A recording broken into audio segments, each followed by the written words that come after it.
వరంగల్లోని Devadula pending పనులను పూర్తి చేసేందుకు ప్రజాప్రభుత్వం చర్యలు తీసుకుంది అన్నారు తెలంగాణ డిప్యూటీ సీఎం భట్టి విక్రమార్క. ప్రజాప్రభుత్వంలో అన్ని వర్గాలకు సంక్షేమం అందుతోందని చెప్పారు. జనగామ జిల్లా స్టేషన్ ఘన్పూర్ నియోజకవర్గంలో పర్యటించిన ఆయన పలు అభివృద్ధి కార్యక్రమాల్లో పాల్గొన్నారు. ఈ సందర్భంగా గత ఎన్నికల్లో ఇచ్చిన హామీ మేరకు 22,000 కోట్ల రైతు రుణమాఫీ చేశామని భట్టి విక్రమార్క గుర్తు చేశారు. అటు ధాన్యం కొనుగోళ్లపై బీజేపీ, బీఆర్ఎస్ అసత్య ప్రచారం చేస్తున్నాయని మండిపడ్డారు.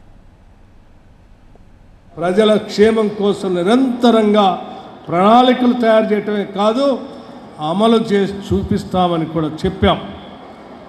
అందులో భాగంగా దేవాదుల లిఫ్ట్ ఇరిగేషన్ సంబంధించి పనులన్నీ వదిలిపెట్టి 10 సంవత్సరాల ఆనాటి టీఆర్ఎస్ ప్రభుత్వం గాలికి వదిలేస్తే వచ్చే కాంగ్రెస్ ప్రభుత్వంలో తప్పనిసరిగా దేవాదుల ప్రాజెక్టుని ప్రయారిటీగా తీసుకొని పూర్తి చేసి దాని ద్వారా నీళ్లను పూర్తిగా అందించే కార్యక్రమాన్ని కూడా చేస్తామని చెప్పినట్టుగానే దేవాదుల ప్రాజెక్టు దగ్గర రివ్యూ ఏర్పాటు చేయటమే కాదు, దానికి కావలసిన నిధులను కూడా రిలీజ్ చేస్తూ ల్యాండ్ ఎక్విజిషన్ సంబంధించిన నిధులు కూడా పెండింగ్ ఉంటే ఆ నిధులను కూడా రిలీజ్ చేస్తూ వడివడిగా దేవాదుల పనులు కూడా పూర్తి చేపిస్తూ ఉన్నాం. ఈ ప్రాంతంలో ఉన్నటువంటి రైతాంగ సోదరులందరికీ మాటిచ్చాం, తప్పనిసరిగా మీకున్నటువంటి రుణమాఫీ చేస్తామని చెప్పినట్టుగానే దాదాపు 22,000 కోట్ల రూపాయలని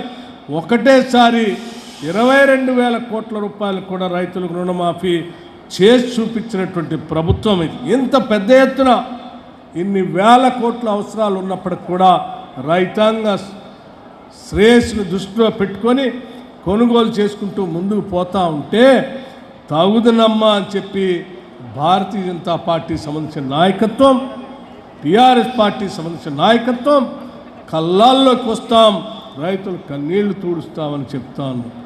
ఎక్కడికి పోయారు ఇన్ని రోజులు మీరు? ఎంఎస్పి రేటు ప్రకటించిన కేంద్ర ప్రభుత్వం మరి రాష్ట్రాలు కొనుగోలు చేస్తున్నటువంటి ధాన్యాన్ని ఎందుకు ఎఫ్సిఐ ద్వారా మీరు కొనుగోలు చేయట్లేదని ఈ సందర్భంగా భారతీయ జనతా పార్టీ సంబంధించిన కేంద్ర ప్రభుత్వాన్ని రాష్ట్ర ప్రభుత్వం ద్వారా అడుగుతా ఉన్నాం. కేవలం రాష్ట్ర వనరుల్ని, రాష్ట్ర సంపదని ఏ రకంగా దోపిడీ చేసుకోవాలని ఆలోచన చేశారు తప్ప ప్రజల గురించి ఆలోచన చేయలేదు. ఈరోజు రాష్ట్రంలో 1,15,00,000 కుటుంబాలుంటే 1,06,00,000 కుటుంబాలకి సన్న బియ్యం ప్రతి కుటుంబంలో ఒక్కొక్క మనిషికి 6 కిలోల లెక్క కట్టి 50-55 రూపాయలు ఉన్నటువంటి బియ్యాన్ని ఈరోజు ఉచితంగా రాష్ట్ర వ్యాప్తంగా ఇస్తున్నాం కదా. కేవలం రైతులకి, మహిళలకే కాదు, నిరుద్యోగ యువత గురించి కూడా ఆలోచన చేశాం. ఆనాడు చెప్పినట్టుగానే ఇప్పటికే 76,000 ఉద్యోగాలు పంపిణీ చేశాం ప్రభుత్వ పరంగా.